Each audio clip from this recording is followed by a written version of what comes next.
po ang Sabado Nights Europe Tour 2022.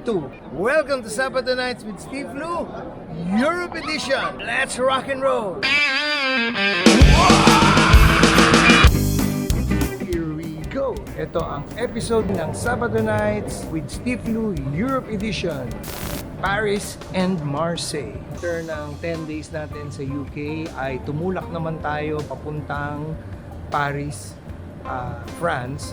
Kasama natin ang food diwata at imi-meet natin doon ang ating lovely host na si Miss Bunny Liwanag.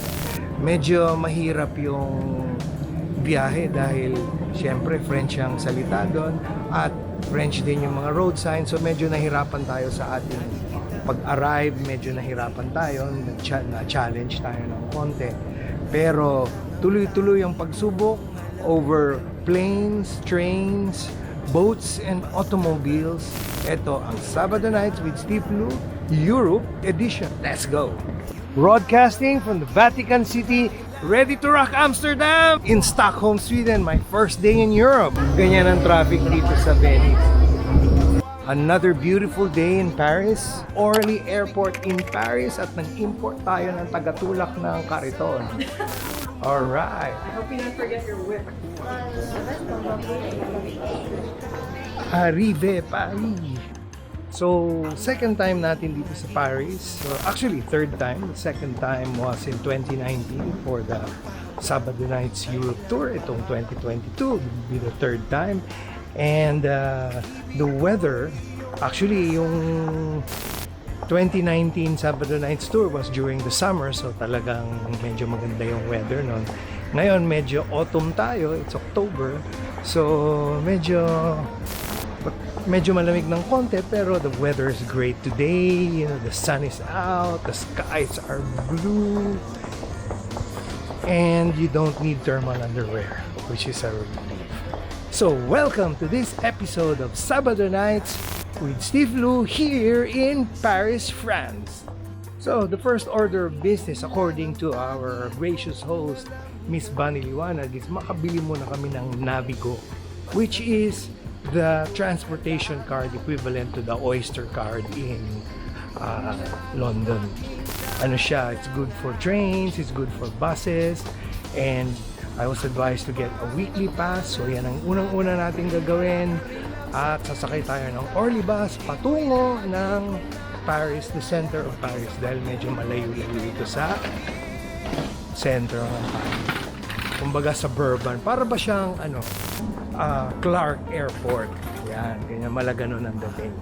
But of course, I'd have to say that this would have to be, it looks like it at least, the better organized and better equipped than Angeles, the Clark Airport, dahil under development pa lang yun. So, we're looking forward to, we're transferring, we arrived on Terminal 3 and we're walking to Terminal 4 dahil nandito daw yung the Navigo tickets. Yan. Buti na lang meron akong tagatulak ng kariton. Kaya hindi nyo ba napapansin, medyo tayo. No nude, unburdened. Ayan, ayan. Nag-volunteer lang naman. Yes. We'd have to take a pause from here dahil aasikasuhin muna natin yan nang makabiyahe na tayo ng maayos papuntang city.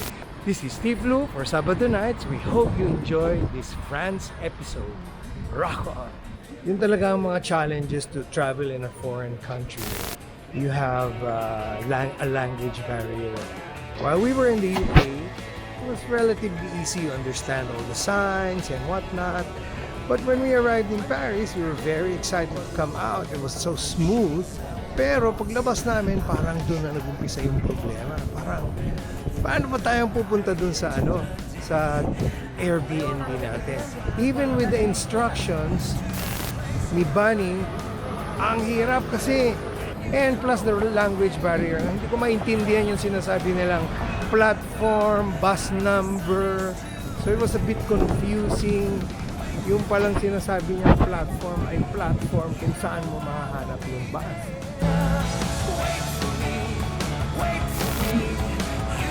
Hello, we are here at Paris. We landed at Orly Airport a few hours ago. Settled in nicely in our Bijou Airbnb, just a few blocks down the road in a quiet little residential area. But lo and behold, when you come out, we're here in this very large commercial area. Down this road where we walk, there is a Moulin Rouge show. And several other boutiques. Plenty of pharmacies actually. Oh no, special mention. There are plenty of Irish pubs serving Guinness all along this road, funnily enough. And we were thinking, should we go French and eat at a sweet little bistro or brasserie? But then again, looking at the menu, it's not inexpensive, and we're not sure also of the quality.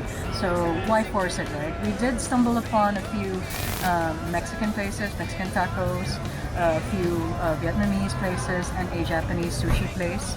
So we were thinking, but the mission was to find something where we could sit al fresco, because the weather is just absolutely lovely. This is the kind of balmy weather that's just right, tempered, but not. See, like I can just wear my shawl. I don't need to bring my heavy coat with me. And here we are. We've stumbled upon this burger place called Black and White. Steph has ordered a classic burger, which has some cheddar cheese, their own sauce, typical patty, and other garnishes. I'm having the Mexico, which has my favorite Tabasco, because I've got to have my heat wherever I am. And they've got a few other things: a vegetable burger, vegetarian burger, salmon and avocado burger, and something with the mushrooms. And the usual sides like chicken nuggets and French fries, or chips as they call it. And so all along this road you have again the Irish pubs serving Guinness, which I thought was a very interesting prospect. But I thought, okay, maybe let's just try something different. So here we are. Well, I can't wait to try the food, and I will report back and do a review after this. Okay, bon appetit. Lo and behold, we are having burgers in Paris. But hey, who's to say we can't, right? Let's buck the trend and be a little more adventurous. And it comes with a nice side of chunky chips, which I love. But I am loving this black bun. It makes it look even more delicious. It's thick and crisp, like a brioche bun, I think. And lots of cheese and pickles. Okay, yeah, it's looking good. Where we are extremely hungry and thirsty after a long trip from the airport, and we are looking forward to a fabulous meal here in Paris. OMG, I just realized these are authentic French fries. We are in France, so this is the real deal, people, the real deal. Anyway, bon appetit. Oopsie, it's a bit messy, so sorry about that. But as burgers ought to be, they are rather messy, and they are a beautiful mess for good reason. But I just wanted to show you this lovely bit of paper that they've used, black and white, of course, which looks like a copy from an old magazine or newspaper. More like a magazine. It's got old adverts and such, vintage ads, which is a really nice touch. All in all, well, my Mexico was lovely, but it wasn't. It's nowhere near as spicy or as hot as I wanted it to be. But it's catered to general palates. The classic burger. What do you have to say about that, darling? The classic burger was classically Was a classic fine. burger decent? Yeah. My favorite part, I feel that the patty could have been a little thicker, maybe a little bigger. But my favorite part has to be the bun, actually. I did like the black bun, which I'm trying to figure out, maybe they added charcoal to it or something to make it black. It's a nice touch though, and the bread itself was soft and pillowy, brioche bread. Make the milkshake was nice and thick. Kind of reminds me of a certain famous American hamburger chain brand of milkshakes, which I used to inhale as a kid. And the chips were actually really lovely. They had herbs and spices, not overly salty, so seasoned just right. And the cook of the burgers was very decent. So all in all, a really decent meal. And I just noticed there was an Uber Eats rider who came along just a while ago, so it looks like they do deliver. I'm very happy with our choice. Again, don't mind my comment about the whole French fries thing. That was just a joke.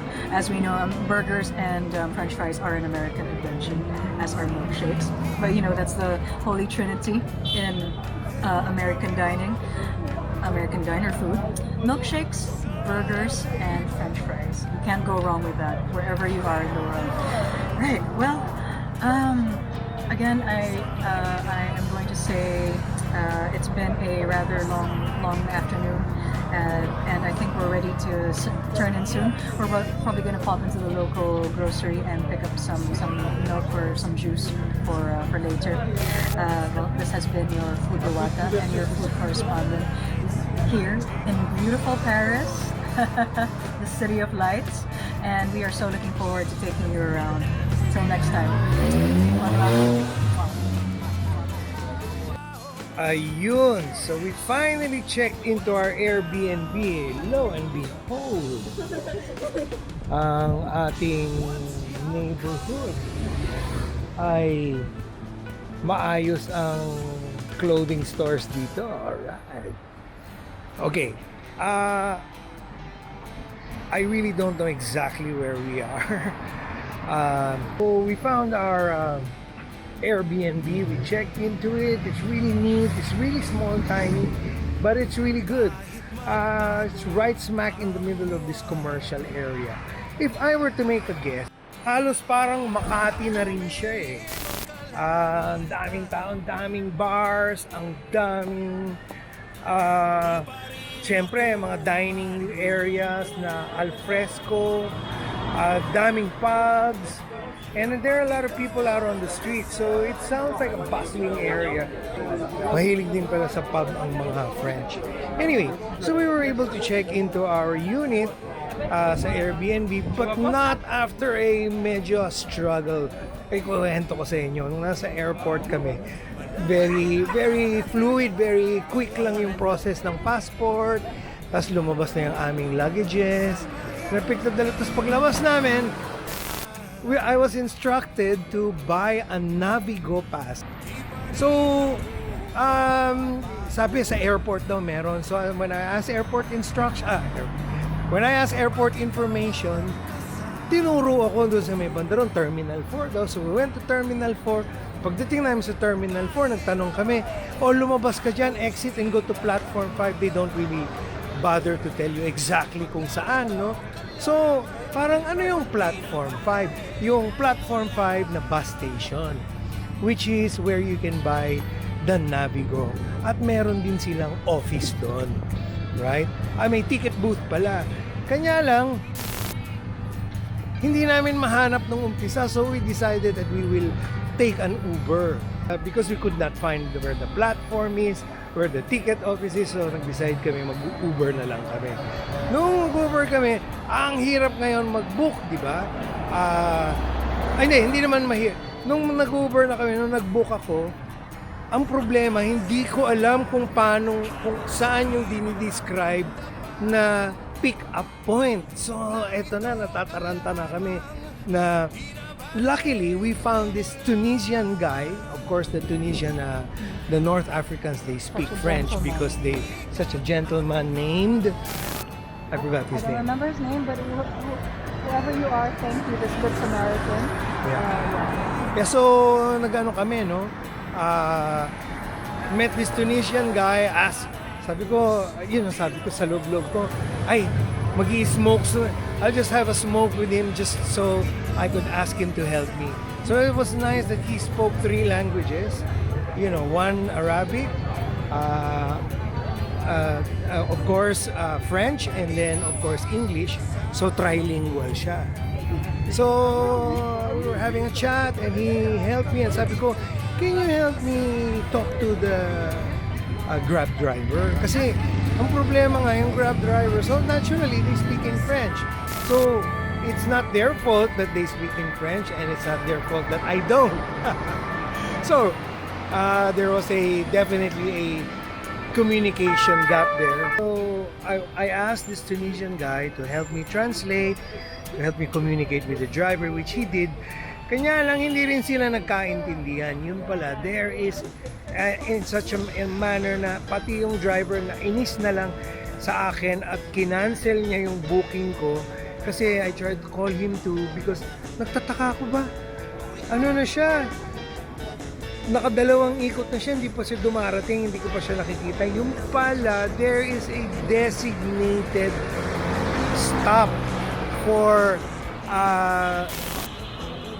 car for app-driven car services, transport services. So, finally, we were able to sort it out. So, dumiretso ngayon kami doon, right? It's at the side of Terminal 4, the very end of Terminal 4. It's like a little parking lot. Right. So, merong designated area talaga para doon. Kanya lang hindi namin na-gets yun nung una. Kaya medyo nag-cancel yung unang booking ko. But we booked another one and the second booking finally worked. We found the place where this ganda ng background ko, no? May monumento. Nasa Caloocan tayo. Anyway, so yun, no? We finally found the Grab and we got to our place. And yun nga, sabi ko sa inyo kanina, ang ganda nga dito dahil parang central siya.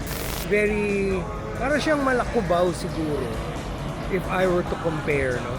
With regards to the, how busy it is.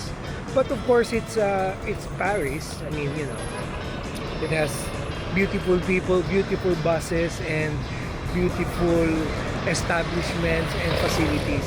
Anyway, so on our way here on our Grab, we passed by we saw the Eiffel Tower. So medyo nakakatuwa naman. Nakakatuwa yung experience namin. Pero hindi siya madali. Now, anyway, so after checking in, naglakad-lakad kami sa area. So on our first night here in Paris, we were able to have, finally, we wanted to, sabi ko kay Katya na, subukan natin al fresco para ma-experience naman natin yung mga true enough, as we were walking along these main roads, ang daming mga restaurants, bars na al fresco talaga. So we finally chose a burger place which Katya will talk about in her segment. Anyway, so on our first night here in Paris, after a brief struggle to transport ourselves to our Airbnb, we're here, and the most noticeable thing is we're enjoying the weather so much. Hindi siya ganun kalamig. So I've come from Stockholm, which is like ultra, and then went to London, which is extra. Now it's just cold, but parang Baguio weather lang siya on like the last time I was there, pretty much like that, 17 degrees, ganyan. So, we're really, really enjoying the weather, and, the place is great. So far, the burgers were great according to our food diwata. And, siyempre, ang pinaka-noticeable kagad dito, yung architecture. From London, you see the main difference. Lalo na nung dumaan kami dun sa may I think it was like a palace, somebody's palace, I don't know who. And of course the Eiffel Tower, makikita mo na very elegant, very opulent din, pero in a different way, na hindi British, more French. So we're so looking forward to seeing more of France or Paris tomorrow and the coming days. And yun nga, we'll have to endure the language barrier, but we'll have to make do because after all, we are the ones who are traveling here in Paris. And so I found out from my friend Ding Jeros that this place is called Montmartre. And it's a very, very popular place nga and a very busy junction. And there are some interesting boulevards and walks that we can do at night. Unfortunately, medyo napagod na kami. Woke up very early this morning for our flight. because we had to go to Gatwick Airport from where we were staying, and then from Gatwick we flew to Paris, and then from Paris doon na nga medyo nahirapan kaming makarating dito sa place namin. 7 p.m. na kami nakarating kaya medyo pagod na. So anyway, I just wanted to throw that in, which is vital information. Thanks, man.